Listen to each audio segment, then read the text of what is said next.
Pride of Higara. This is Captain Soban of the fleet, Farron Shah.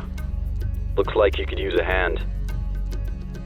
Attention all Sobani, pick your targets and engage.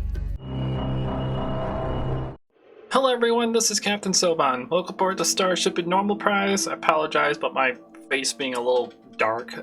It's actually kind of dark outside. Normally I have the door open for these type of videos, so it brings in some of the light and it makes my face a little brighter because I don't actually have a whole lot of lights in my room, but whatever.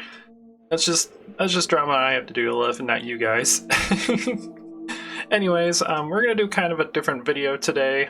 We are going to be checking out the Homeworld 3 trailer that got announced in the 2021 Game Awards. So if you guys haven't seen it, we're going to be watching it together, and then I'm going to be talking about what I think about the trailer, and then kind of breaking it down on my opinions and whatnot, what they're showing off and all that fun jazz. And yeah, that's basically the plan for this video. So without further ado, let's go ahead and start this up. Let me switch my screen over to there we go, to my monitor, and let's go ahead and check this out.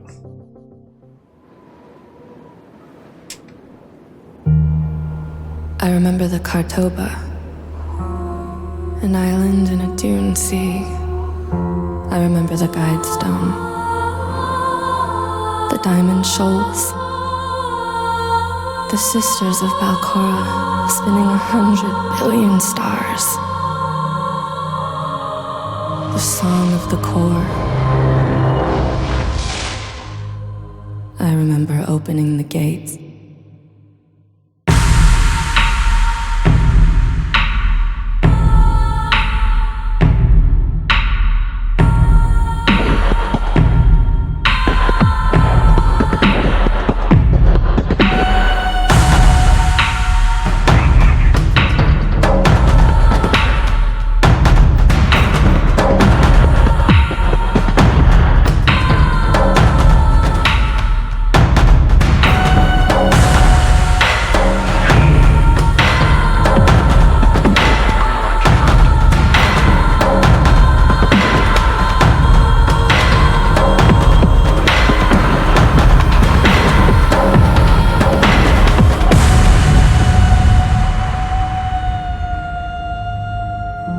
Was it so long ago? No, not so long. But not long enough.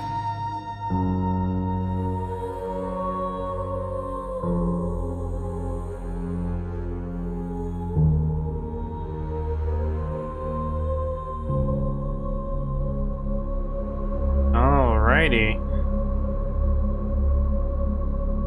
So, one thing I also wanted to say is it looks like this Homeworld 3 will be coming out in Q4 of 2022, which as of recording this means we have about another year before Homeworld 3 is officially released. So it's still pretty heavy in development. It's also, you can also go ahead and wishlist it on Steam. I've already done that, because as soon as this comes out, I'm going to be playing it. Alright, well anyways, let me switch it over to this mode. There we go. Now you can see me and see the monitor at the same time. And let's go ahead and start back from the beginning. I'm gonna go ahead and mute this so I can kind of just talk about it. Yeah, because we're gonna have music playing in the background, so I don't really want to fiddle with that so much in editing. But anyways, let's just go ahead and start. So she starts off at the very beginning talking about the Kartoba, which was the, if any of you guys remember, that was part of Homeworld Deserts of Karak, where our job was to find the primary anomaly, which had the guide stone and had all the information we needed to start construction of the mothership and start heading towards Higara, which was the point of Homeworld 1. And I believe it also had a hyperspace core built into the Kartoba, which is what we reversed engineered to make the hyperspace module on the mothership. And if any of you guys remember, in Homeworld 1, once we invented hyperspace, we broke a 1,000-year-old law from the Taidan to prevent us from inventing hyperspace, and the consequence was the destruction of our planet. which is why in Homeworld 1, when the mothership comes back, our planet is destroyed. We seek out revenge against the people that destroyed our planet, and then we start the main Homeworld campaign to go to Hagara, because that's all we have left. All we have is the mothership, the resources and industry capability of the mothership, and we have to try to figure out a way to get across the galaxy, or get to the center of the galaxy to get to Hagara, using whatever we have. So yeah, so there's some references here about that, references about the Kartoba, references about the Guidestone, and our path to conquer Hagara, all the asteroids and whatnot that we harvested to improve our military. Let's see. And then there is the Kushan mothership going on her journey throughout the galaxy, going through the hyperspace gate. I believe Karen was talking about how she remembers the sound of the hyperspacing ringing in her ears. Because if any of you guys don't know, Karen is Fleet Command in Homeworld, because when the Homeworld was being constructed, or not when Homeworld was being constructed, but when the Homeworld mothership was being constructed, they actually found out that they would require. Yeah, so stuff hasn't been going, so my headset decided to do a weird thing. But they found out that it would require, I think, over 10,000 crew to run all of the systems that the mothership was capable of doing, which means that the mothership would have had to be a lot larger than what it currently is to hold that capacity. Well, Karen Sajet found a way to integrate her brain into the mothership, so she literally became Fleet Command. So she became the mothership, she became the hyperspace, she became all these ships that were being produced from her. So Homeworld is a fascinating game. I love it so much. But this right here kind of describes what happened in Homeworld 2. As you can see, these ships are flying around. I believe this ship down here is the is Sujuk, which is what we use to beat Homeworld 2. Because in Homeworld 2, the Titan were defeated, but the Vagar decided to take over the Titan and promise them, hey, we'll bring you back to glory if you help us overthrow the Higarans. So they became the Vagar, and the Vagar started overwhelming the Higarans, and we had to find a way to fight them back. And how we found it is we eventually found Sujuk in the middle of the Balcor Gate, which is in the middle of the galaxy, sacrificed our mothership to get Sujuk operational, and then we used that to kind of wipe everything out. So, the only issue I have about this is there doesn't seem to be any references to Homeworld Cataclysm. Because if any of you guys know, Homeworld Cataclysm is the game that came out after Homeworld 1, but before Homeworld 2. And it takes place 5 years after the colonization of Hagara. Hagara was currently in a massive industrial expansion, trying to trade with the Bentusi, who were very technologically advanced at the time, to try to get our space technology up to date compared to the Titan standards and whatnot. So we were harvesting a bunch of money to get that going, and then we were harvesting a bunch of money to get our military up, because all we had was our mothership. And we needed to protect this entire space sector from the Titan, so we were in a massive expansion mode. So the mothership was producing these long-range carriers that were capable of doing long-range hyperspace jumps, and they were also capable of mining a bunch of resources, because they were tasked to go very far out, mine this entire asteroid field, come back, undock with the mothership, and then go out for another mining mission. And one of those was Kif Samatah, who ran the carrier Kulan, who on one of his mining missions discovered this little beacon, and as they were trying to figure out what this beacon was, it ended up being infected with some sort of biomechanical virus that started spreading throughout the galaxy. So that entire game is where you are fighting off them trying to figure out a way to fight that virus. I didn't see any references to that in this one, which kind of disappoints me a little bit. But anyways, back to the trailer. So this giant ship here in the middle, I believe, is supposed to be our flagship. Because we see it multiple times throughout this trailer, and it looks like it's being escorted by a couple fleets of fighters. So that's cool. But some of the environments actually look really, really good. I'm very impressed with what they're capable of doing. And yeah, I really hope that that all this starts going really well. And this right here I really like. I like the fact that these ships can dock into this ship. I believe these might be our harvesters. I'm not too sure. They look like mining vessels to me, but it looks like they can dock into like the mobile refinery, and then the mobile refinery can take them somewhere, and then they can unattach, mine whatever they're supposed to mine, and then come back up. I really like that. That's a really cool feature. Because one of the things about Homeworld 1 I really liked was the docking system. Because in Homeworld 1, your fighters and corvettes... I didn't realize the thing was blocking out my face. I don't really do these that much, so I'm still new to them. But anyways, your fighters and corvettes had a limited amount of fuel that they could use, and if they ran out of fuel, then their speed drastically reduces and they can't defend themselves, they can't use their weapons. So you had to have some sort of like support system in order to keep your fighters and corvettes from dying from lack of fuel. And so what you would have is you would have support frigates with a bunch of these like little docking things, and your fighters and corvettes will dock onto it, and then they'll take off once they get their fuel replenished and return to the battle. It looks like they might be bringing that back. I'm really curious to see how that goes. And then here's Karen doing Karen things. There's fighters just flying around, showing off some shots. Let's take a little bit closer look at them. So this looks like to me, there's one gun in the front, so this might be maybe a scout or an interceptor. Because that doesn't look like a super powerful gun, so I don't think it's a bomber class. So this might be like your main dogfighter. Let's see the other shots. That's just another shot from the same angle. But it looks like they are definitely taking Homeworld 1 designs, because this to me reminds me of the Titan, where it's really sleek and it has like the wings on it. That's cool. Let's see, there's another shot of them. So it's just a bunch of different shots of the same squadron. Okay, and then this one here, let's see if we can get a... It looks like they might have a couple missiles on them. So it looks like we might have like missiles on fighter and corvette class. This might be a missile corvette. I can't really tell. But just using my other Homeworld logic, I think this is a missile corvette. But who knows, that might be the bomber. That might be the fighter class bomber.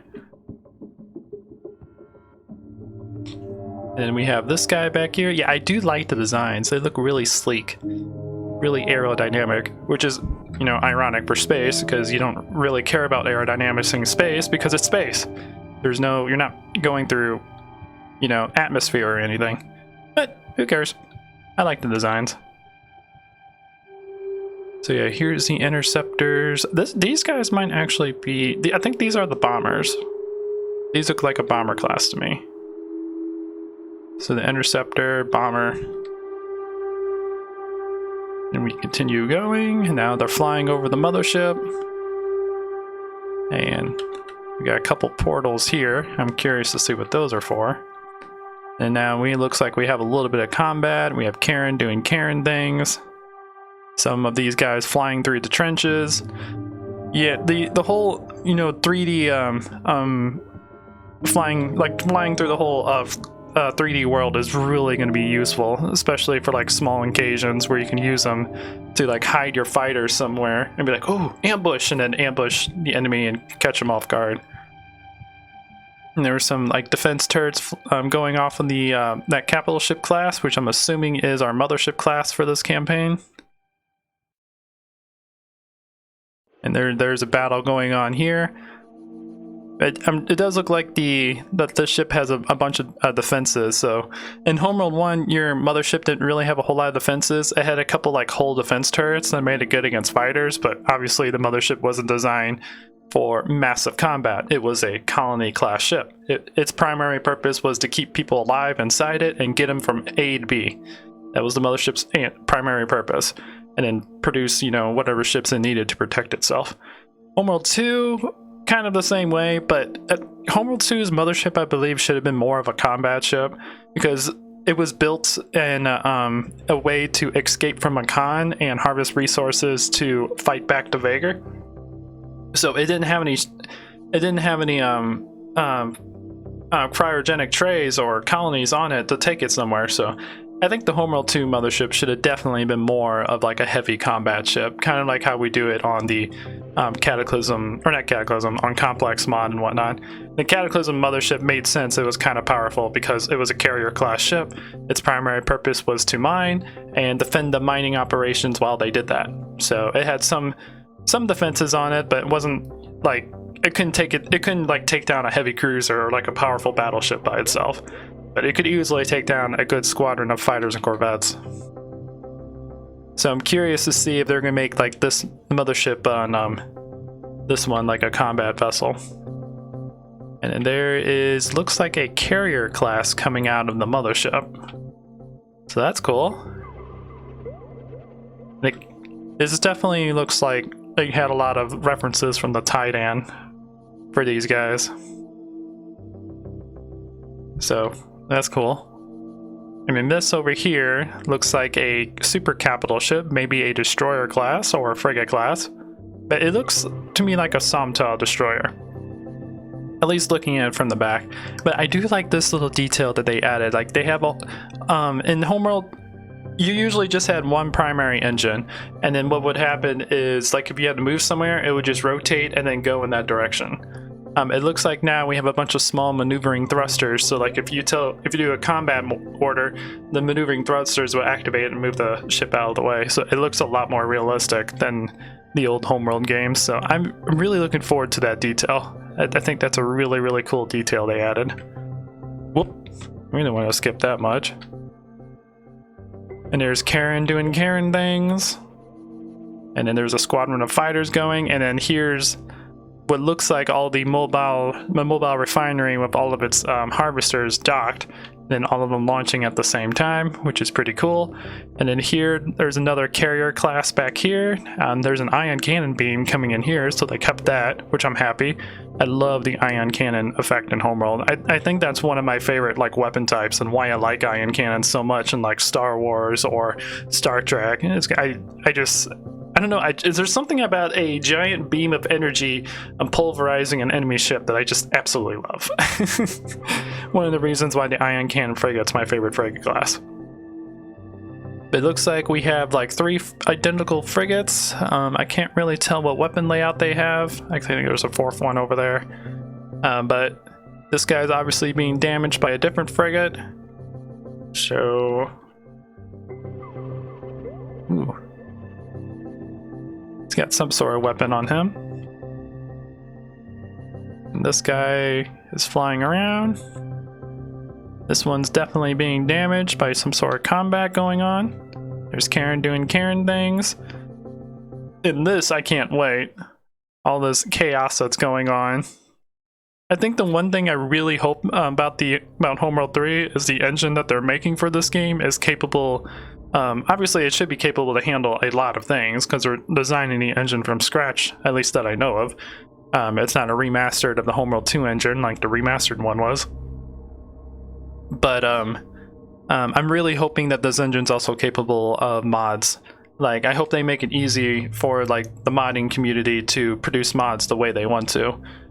Because I've tried doing mods myself, and it's not too difficult once you get used to, but posting the mods is a pain in the butt, and unless it's done perfectly, it won't actually go to the workshop the way it's supposed to. So hopefully in Homeworld 3 they make it a lot easier for the modding community to do what they want to do, and then they can make massive battles like the way they want, or make mods to where you can have unlimited units on the map. And then this guy looks like a destroyer class to me. It's got a couple heavy turrets. I can't really see what else because there's a lot of combat going on. But this guy, yeah, he looks pretty cool. Kind of reminds me a little bit of the Kushan destroyer. I think it's just a placement of those turrets. They make me think of that. Then there's a trench run, and there's a fighter being destroyed, and there's Karen doing Karen things. More fighter combat. Then here we can see it looks like a capital class ship. Got a heavy turret there. This must be like the destroyer. I don't think this is like a battle cruiser class. Oh yeah. This guy is really cool. This looks like probably a missile frigate, maybe? It looks a little bit too big to be a Corvette class, but it might be a missile destroyer. If this is a missile destroyer, then that means they're definitely taking Homeworld 1's battle tactics to Homeworld 3. Because Homeworld 1, you had a destroyer class, which had two ion cannons and two heavy turrets, and then you had a missile destroyer, which all it did was just shoot concussion missiles at the enemy. So the missile destroyer was good against fighters and corvettes, and the destroyer was good against frigates and capital ships. So it kept it pretty balanced. And I wonder if they're doing that for this one too, where you would have a destroyer that had a bunch of heavy cannons making it good against frigates and capital ships, and then a missile destroyer full of concussion missiles to make it good against fighters and corvettes. Who knows? Who knows? I'm not part of the team. I'm just seeing what I see in the trailer. See more combat, and this looks like another one of those destroyer classes flying around. That might be a frigate class. I don't know. I don't know the scaling for Homeworld 3. It is a frigate and might be an assault frigate. Yeah, I think this might be a frigate. It looks smaller than the other capital ship, but we're also looking at it at a different angle, so it's possible it's the same capital ship. Because it had the weapons below it, like this one does. Either way, it's either a destroyer or assault frigate. Hello, Karen. Glad to see you today. This is the same ship, just from a top view. Yeah, that's a destroyer class, because I remember the destroyer having these little thrusters flying around. But again, I'm not part of the team, so I don't know what class that is. I'm just going by based off my other knowledge, and the explosions look pretty cool too. The explosions have always looked good in Homeworld, even the original game. Okay. It's going through the little portal thing.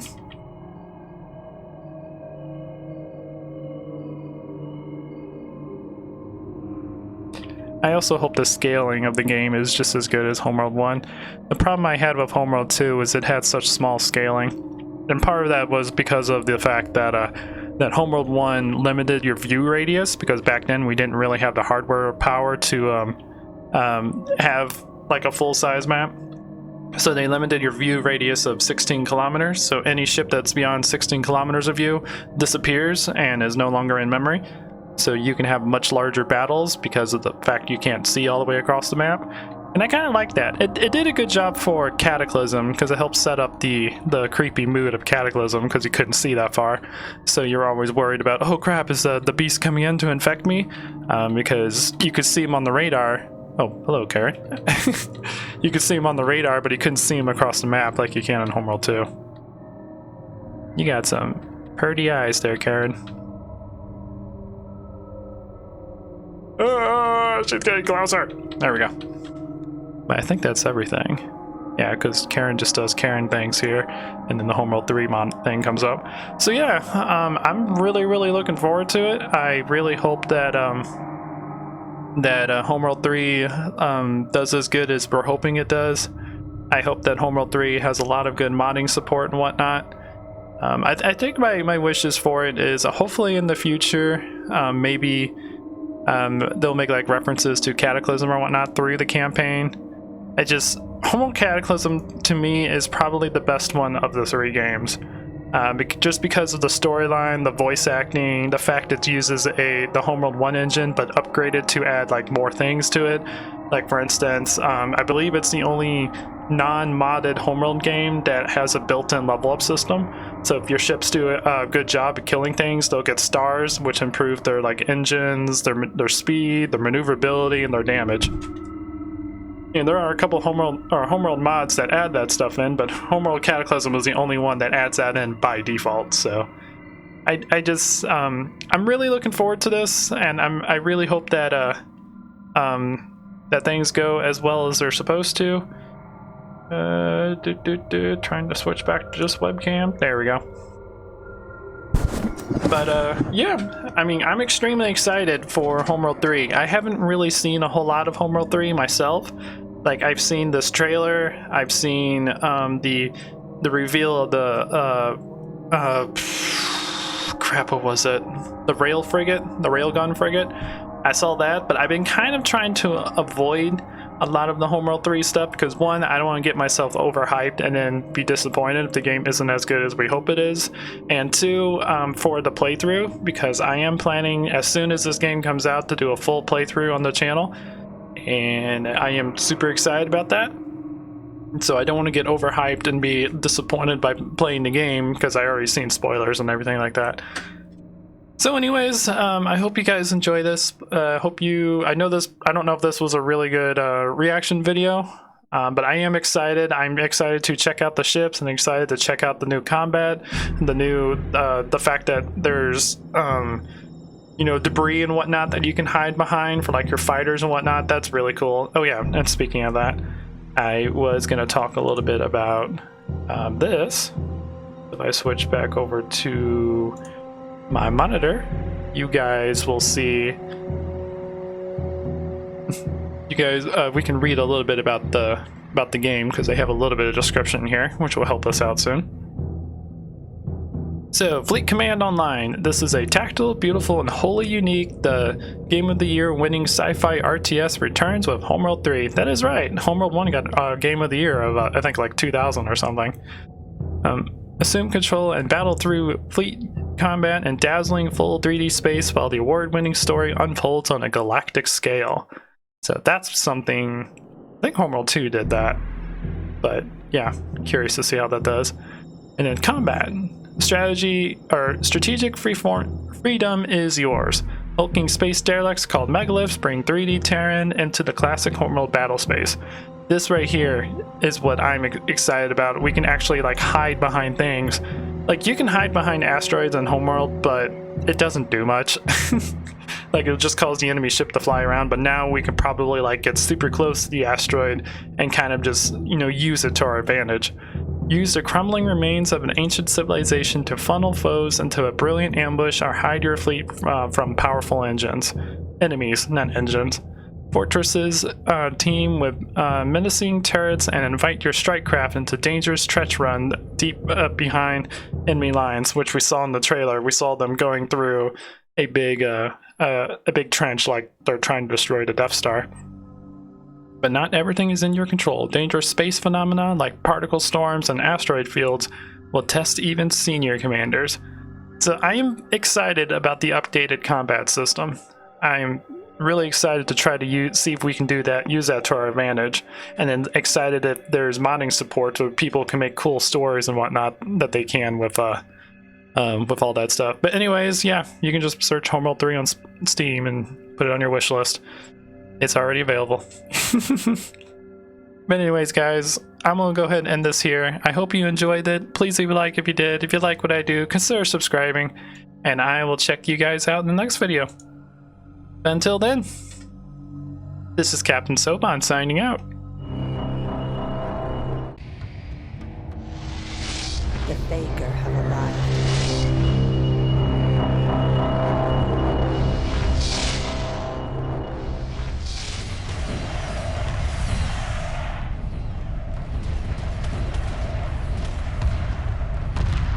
Emergency hyperspace procedures initiated. The mothership must survive.